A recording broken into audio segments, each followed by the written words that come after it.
ሰላም ክቡራን እንዴት ናችሁ? የጎልደን ስፖርት የዩቲዩብ ገጽ ነው። የውጤት ግምቶቻችን ልናስቀምጥ መጥተናል። ኦኬ እንዴት ናችሁ?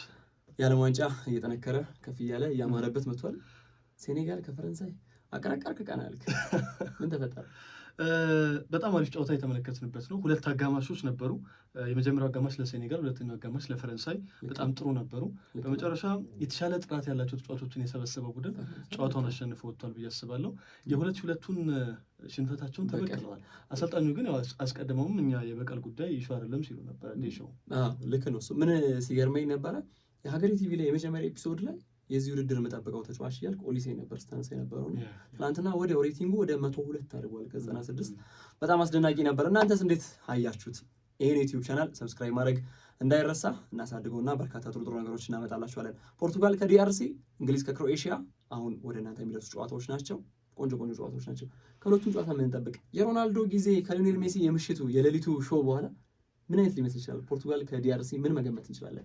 የዓለም ዋንጫው ቀናት እየገፉ ሲመጡ ትልልቆች የሚጠበቁት ብሔራዊ ቡድኖች ጨዋታቸውን ማድረግ ሲጀምሩ አዳዲሶቹን ሱፐርስታሮችም አስቀድመው የምናውቃቸውን ኮከቦችም ራሳቸውን እያሳዩ ነው የሚገኙት። ትናንትና ከሜሲ አስቀድመው ኪሊያን ኤምባፔ 2 ጎሎችን አስቆጠረ፣ ምርጥ ጎሎችን። ቀጥሎ ኤርሊንግ ሃላንድ በመጀመሪያ ጨዋታው 2 ጎሎችን ዓለም ዋንጫ ላይ አስቆጠረ።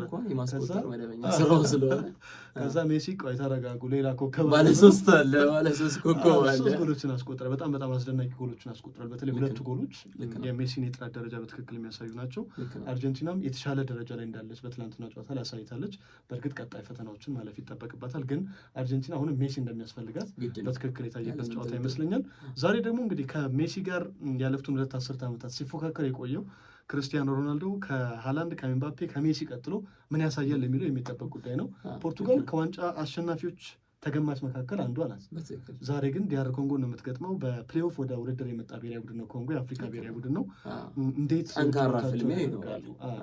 ለፖርቱጋል ብሔራዊ ቡድን የምር ፈተና ይሆናሉ ወይንስ ደግሞ የተለየውን ፖርቱጋል ተመልክተን እንደ ኬፕ ቨርዴ ለስፔን እንደሆነችው ወይስ ኩራሳው ለጀርመን እንደሆነችው ነው? ግን ያው ቀላል ፈተና ደግሞ ይጠበቃል። ዲአር ኮንጎ በተለይ ዲፌንሲቭሊ እንደ አሮን wan-bissaka ያሉ ቻንሴል ምቤምባ ዊሳ ፊት መስመር ላይ ያለ፣ ሌላ ደግሞ ባካምቦ አላቸው ፊት ላይ አማካይም ሞትሳሚ ይባላል። ጥሩ አማካይ ሊግ ብዙ ዓመታት የነበረ ተጫዋች ነው።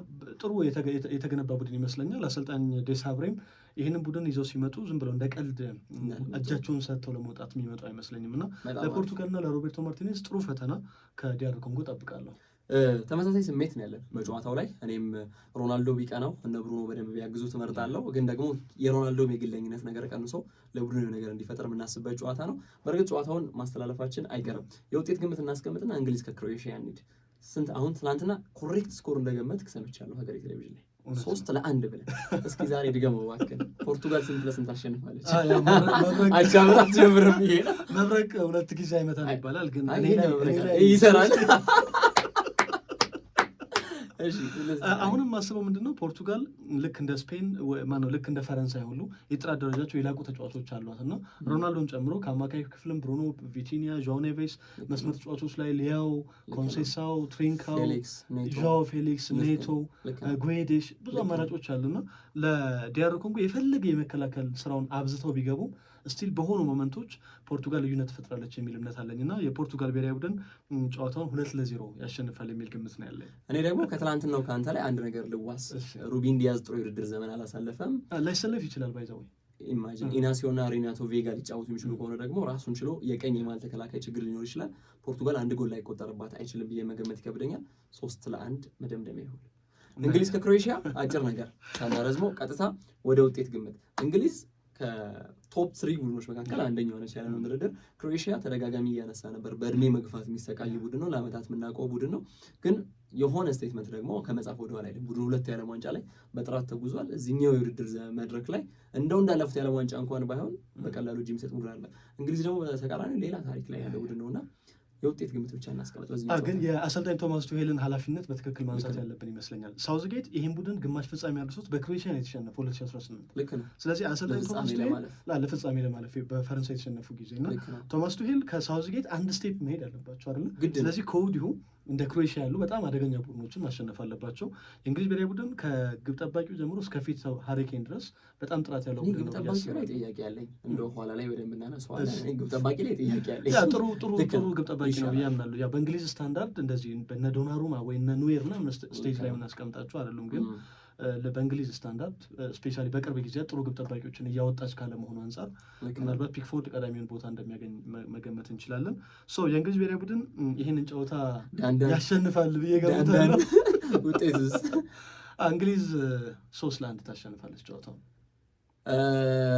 2-0 እንግሊዝ ብሔራዊ ቡድን 2-0 ያሸንፋል። ሃሪ ኬን ጎል ያስቆጥራል። እንጠብቃለን። ይህን ገጽ ተከታተሉት፣ ሰብስክራይብ አድርጉ። ሀሳብ አስተያየቶቻችሁንም ልታደርሱን ትችላላችሁ። እናመሰግናለን። ይመቻችሁ።